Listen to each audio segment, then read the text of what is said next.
សួស្តីអ្នកទាំងអស់គ្នាស្វាគមន៍មកកាន់ Channel Midnight Review រឿងរបស់ Admin បន្ទាប់ពីទទួលបានដំណឹងថានឹងមានភ្ញៀវពិសេសមកស្នាក់នៅព្រឹកស្អែកសួស្តីរបស់យើងគឺសេហ៊ីមានការទទួលខុសត្រូវលើការងារទាំងអស់បន្ទាប់ពីធ្វើការអស់មួយសប្តាហ៍ទូស្តីរបស់យើងក៏បានធ្វើការឈប់សម្រាកប៉ុន្តែចៃដន្យនេះក៏លើមនុស្សពីរនាក់កំពុងតែនិយាយគ្នាហើយម្នាក់នៅក្នុងចំណោមនោះគឺលីចុងគូដែលគេត្រូវសុំទូស្តីរបស់យើងរៀបការហើយមិត្តភក្តិរបស់លីចុងគូក៏បាននិយាយទៀតថាតើពេលដែលឯងសុំសេហ៊ីរៀបការតើមិត្តរួមថ្នាក់បរិបរដែលតាមស្រឡាញ់នាងនេះមិនមានការភ្ញាក់ផ្អើលទេឬហើយចុងគូក៏និយាយថាតើឯងយល់យ៉ាងណាដែររូបរាងរបស់នាងស្អាតខ្ញុំឃើញនាងគ្មានអ្វីគួរចាប់អារម្មណ៍ទ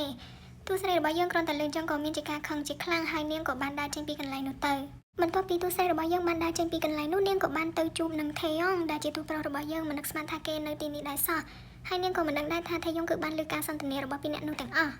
់ពេលដែលសេហ៊ីឃើញថេយ៉ងនាងក៏មិនបានចាប់អារម្មណ៍អីដែរនាងក៏ដើរទៅមុខប៉ុន្តែដោយសារតែនាងឈឺកែងជើងអញ្ចឹងនាងក៏ច្បុកជើងដួលទៅតែចែកដល់នេះថេយ៉ងបានជួយមកទប់នាងតាន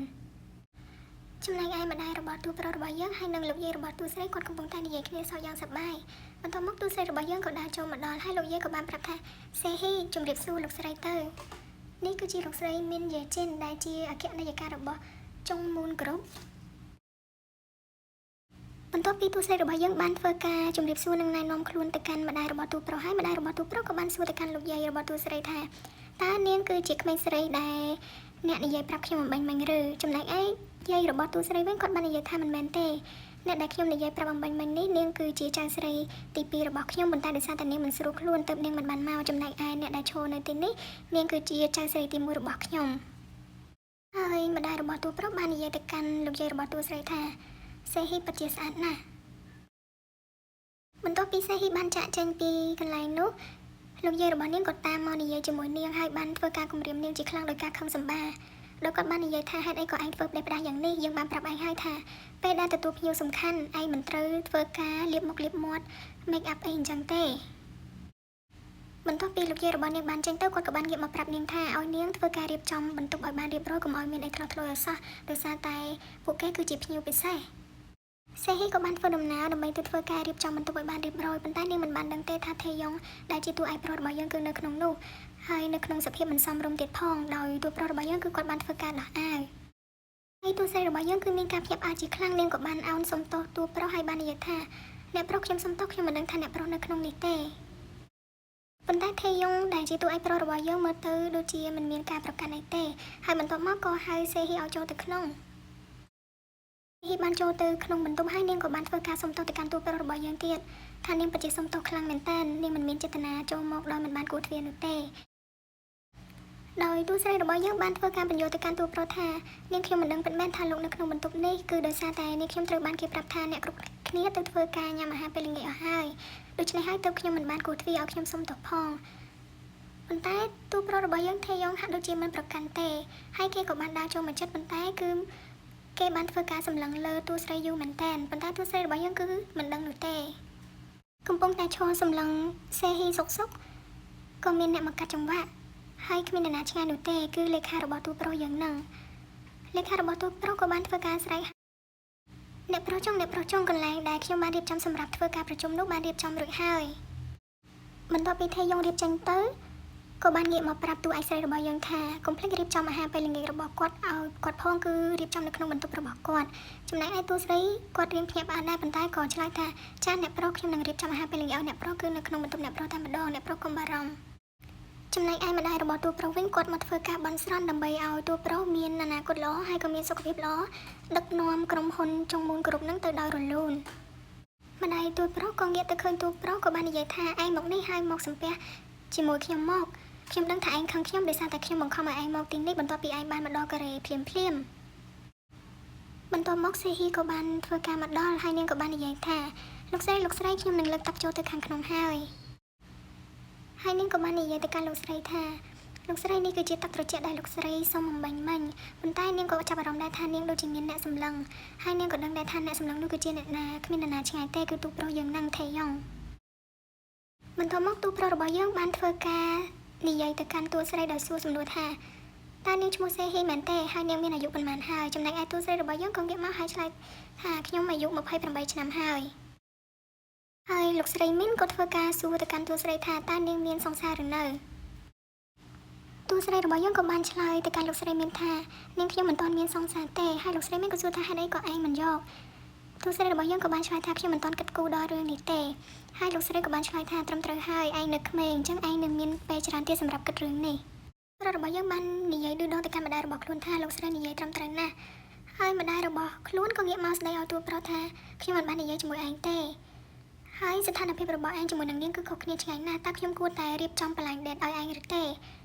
េហើយទូប្រុសរបស់យើងក៏ធ្វើការឌឺទៅម្ដាយរបស់ខ្លួនឯងវិញថាលោកស្រីរៀបចំខ្ញុំមិនអីទេហើយលោកស្រីក៏មានការសប្បាយចិត្តជាខ្លាំងថាហេតុអីបានជាឯងមិនប្រកែកដូចជាពេលដែលឯងនៅសេអ៊ូលអញ្ចឹងហើយលោកស្រីក៏បាននិយាយប្រាប់ទៅកូនគាត់ថាគាត់នឹងរៀបចំបន្លាញដេតឲ្យកូនគាត់នៅពេលដែលកូនគាត់មកធ្វើការសម្រាប់រយៈពេល1ខែនៅទីនេះហើយបន្ទាប់មកម្ដាយរបស់ទូប្រុសបានហុចឯកសារមួយចំនួនទៅឲ្យទូស្រីហើយបាននិយាយទៅកាន់ទូស្រីថាសេហ៊ីតើឯងអាចយកឯកសារទាំងនេះទៅឲ្យលោកយាយរបស់ឯងបានទេព្រោះអីខ្ញុំចង់ឲ្យគាត់ជួយពិនិត្យមើលថានារីនៅក្នុងរូបនោះមានលក្ខណៈសម្បត្តិល្អគ្រប់គ្រាន់សម្រាប់កូនប្រុសរបស់ខ្ញុំដែរឬទេហើយទូស្រីរបស់យើងក៏បានទទួលឯកសារមួយចំនួនហើយក៏បានសុំលាត្រឡប់ទៅវិញទៅបន្ទាប់ពីធ្វើការចេញមកក្រៅម្ដាយរបស់ថេយ៉ងក៏បានធ្វើការសួរទៅថេយ៉ងថាតើឯងសោកស្ដាយមែនទេទៅលើការបន្លាញដេតដែលខ្ញុំរៀបចំឲ្យឯងដឹងហើយថាយើងមានពេលវេលាមិនច្រើននោះទេយើងចង់ឲ្យឯងមានគូស្រករបើសិនជាឯងរើសបាននឹងសនុករៀបការតែម្ដងចំណែកឯថេយ៉ងវិញក៏មិនបាននិយាយអ្វីច្រើនក៏និយាយថាខ្ញុំមិនអីនោះទេស្ដាយទៅលើលោកស្រីប៉ុន្តែដឹងស្រាប់ហើយគឺគេមិនងាយនឹងរៀបការនោះទេគេចេះតែអឺអើនោះទេបន្ទាប់មកលោកស្រីមានក៏ធ្វើការសួរទៅកាន់កូនប្រុសថាតើសេហ៊ីជាថៅរបស់ឯងមែនទេដោយសារតែនាងស្អាតខ្លាំងណាស់តើឯងគិតដូចខ្ញុំដែរឬទេចំណែកឯថេយ៉ងវិញមិនបាននិយាយអ្វីច្រើនក៏ដែលចេញមកបានបន្តិចថេយ៉ងក៏ស្រមៃឃើញរូបទូស្រីរបស់យើងតែម្ដងហើយនាងពិតជាស្អាតខ្លាំងមែនទែនព្រឹកឡើងក៏បានមកដល់ទូស្រីរបស់យើងក៏បានរៀបចំរបស់របរមួយចំនួនសម្រាប់ប្រើប្រាស់ទៅដាក់នៅក្នុងបន្ទប់របស់ទូប្រុសហើយនាងបានធ្វើការគូទ្វារប៉ុន្តែមិនមានសម្លេងអ្វីឆ្លើយតបមកនោះទេនាងក៏គិតក្នុងចិត្តថាប្រហែលជាទូប្រុសមិនបាននៅក្នុងបន្ទប់នោះទេនាងក៏បានដើរចូលទៅក្នុងហើយបន្ទាប់មកនាងក៏ងាកឃើញទៅថាម្ហូបទាំងអស់គឺលោកប្រុសចុងមិនបានញ៉ាំបន្តិចទេម្ហូបដែលនាងបានរៀបចំឲ្យគេកាលពីល្ងាចមិញដែលគេសុំនោះឯងបន្ទាប់មកទូស្រីក៏បាននិយាយនៅក្នុងចិត្តថាគេគឺជាមនុស្សម្នាក់ដែលត្រូវបានស្ពយតាំងពីក្មេងគឺមិនថាចង់បានអ្វីឬធ្វើអ្វីគឺត្រូវតែមានលក្ខលើកយកមកឲ្យនិងតម្រូវតាមចិត្តគេគ្រប់យ៉ាងធម្មតានោះទេសូម្បីតែម្ដាយរបស់គេក៏គេមិនខ្លាចផងចូលទម្រាំអីតែនាងនៅពេលដែលរៀបចំបន្ទប់នោះនាងក៏ងាកទៅឃើញឯកសារដែលជាមនុស្សស្រីនឹងត្រូវមកបន្លាញដេតជាមួយទូប្រុសហើយនាងក៏គិតក្នុងចិត្តថាសូម្បីតែគូស្រករក៏ត្រូវម្ដាយរើសឲ្យដែរហើយបន្ទាប់មកនាងក៏ងាកឃើញរបស់មួយយ៉ាងដែលធ្វើឲ្យនាងមានការភ្ញាក់ផ្អើលជាខ្លាំងហើយបន្ទាប់មកនាងក៏ប្រញាប់ប្រញាល់រៀបចំឲ្យបាននៅក្នុងបន្ទប់ហើយក៏ចេញទៅតែម្ដងដោយមានអារម្មណ៍ខឹងសម្បាហើយនឹងមិនចូលចិត្តទូប្រុសជាខ្លាំងដោយគិតថាគេគឺជា playboy ខ្លាំងមែនតើចំណែកឯនៅខាងក្រៅវិញទូប្រុសរបស់យើងក៏បានមកយកកាហ្វេដែលខ្លួនបានប្រាប់ឲ្យលេខារបស់ខ្លួនបានទិញមកឲ្យហើយបន្ទាប់មកទូប្រុសរបស់យើងក៏បានងាកទៅឃើញទូស្រីដែលកំពុងធ្វើការសម្អាតបន្ទប់របស់ខ្លួននៅពេលដែលទូស្រីដើរចេញមកលេខារបស់ទូប្រុសក៏បានសួរនាំទូស្រីសួស្តីនៅពេលព្រឹកឡើងចំណែកឯទូស្រីឃើញទូប្រុសវិញក៏មានការភ្ញាក់ផ្អើលជាខ្លាំងសេហ៊ីបន្ទាប់ពីនិយាយជាមួយលេខារបស់ទូប្រុសហើយនាងក៏បានសុំលាលេខាគឹមដោយនិយាយថាខ្ញុំមានការងារត្រូវធ្វើជាច្រើនទៀតអញ្ចឹងខ្ញុំសុំលាសិនហើយតែដើរមិនទាន់បានបន្តិចផងទូប្រុសក៏ហៅទូស្រីសេហ៊ីនេះសម្រាប់នាងទូប្រុសក៏បានហុចកាហ្វេដែលលេខារបស់ខ្លួនបានឲ្យបាញ់មីទៅកាន់ទូស្រីចំណែកឯទូស្រីឃើញហើយគឺគិតនៅក្នុងចិត្តថាទូប្រុសនឹងមានបំណងមិនល្អដោយសារតែនាងឃើញប្រអប់ខ្មៅនៅក្នុងបន្ទប់របស់ទូប្រុសហើយនាងក៏ស្រមៃជារូបភាពមិនល្អដែលទូប្រុសធ្វើយុគមិញអញ្ចឹងនាងក៏អោនគោរពហើយនិយាយថាមិនអីទេលោកប្រុសខ្ញុំមិនញ៉ាំកាហ្វេទេអរគុណច្រើនលោកប្រុសអញ្ចឹងខ្ញុំសូមលាសិនហើយបន្ទាប់ពីទូស្រីដើរចេញទៅទូប្រុសក៏មានការងឿងឆ្ងល់ជាខ្លាំងថាហេតុអីបានទូស្រីប្លែកម្លេះព្រឹកនេះសូម្បីតែគេឲ្យកាហ្វេក៏មិនយកដែរហើយនិយាយពី3ម៉ាត់ក៏ដើរទៅបាត់បន្ទាប់មកទូប្រុសក៏បានដើរចូលទៅក្នុងបន្ទប់របស់ខ្លួនហើយបន្ទាប់មកក៏ឃើញប្រអប់ខ្មៅដែលខ្លួនបានទុកនៅទីនោះហើយទូប្រុសក៏ញញឹមហើយនឹកឃើញថាទូប្រុសដឹងហើយថាហេតុអ្វីបានជាសេហ៊ីមិនព្រមទទួលយកអ្វីដែលខ្លួនឲ្យចំណែកឯទូស្រីរបស់យើងក៏បានមកអង្គុយគិតពីរឿងដែលទូប្រុសរបស់យើងបានឲ្យកាហ្វេនាងតែនាងមិនយកហើយនាងក៏បានគិតនៅក្នុងចិត្តថានាងមិនគួរធ្វើបែបនេះទេនាងគួរតែទទួលយកធ្វើបែបនេះដូចជាការមិនទុកមកឲ្យអ្នកប្រុសចុងអញ្ចឹងហើយបន្ទាប់មកសេហ៊ីក៏បានចេញមកជួបគឹមជូហានដែលជាមិត្តភក្តិរបស់នាងហើយគេបានប្រាប់នាងថាគេមានដំណឹងល្អទាក់ទងទៅនឹងការនិពន្ធរបស់នាងពេលដែលសេហ៊ីចេញមកដល់